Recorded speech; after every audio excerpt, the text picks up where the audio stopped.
So my dad was a musician, and his dad, my grandfather, was a Calypsonian in Trinidad. So all of my aunts and uncles kind of sang and played instruments. Juno-nominated artist Jesse Ryan says Calypso runs in his blood. The indigenous music of Trinidad and Tobago took shape in colonial times, evolving from Western African kaizo and canboulay rhythms into work songs and carnival traditions that carried stories across generations. And it really had its heyday in the 50s, 60s, but the legacy of Calypso still lives on, and it's known as protest music. It was actually known as a poor man's newspaper. It was a way that Calypsonians would kind of bring the news to each neighborhood and also comment on world events. Born as a voice for the oppressed, Calypso gave enslaved people a way to communicate when speech was restricted, turning songs into tools of identity, resistance, and social commentary.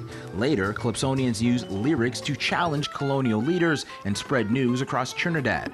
By the 20th century, Calypso traveled the world, shaping carnival, inspiring artists like Harry Belafonte, and eventually helping define Canada's own multicultural identity. Toronto has become a Calypso hub and a hub for Caribbean culture. Through Expo 67, Canada was really trying to declare itself a multicultural nation. October is Calypso History Month, and Ryan's Toronto arts collective Kaizo Street Society is marking it with Calypso in the Air, a campaign dedicated to promoting and preserving this genre of music. Shadow and Benny at Queen and Shaw is one of the 2 cafes that will play curated playlists to promote Calypso.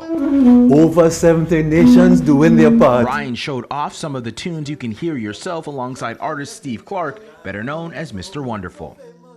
My hope is that you start your own Calypso playlist. My hope is that you look into the music and really understand the impact that Calypso had, not just in the 40s and 50s and 60s, but how it influenced almost all music around the world. The Calypso in the Air campaign runs through October, featuring playlists, live events, and a podcast series on Jazz FM 91. More details, including fundraising events, can be found at kaizostreetsociety.org. In Toronto, I'm Brandon Rowe for City News.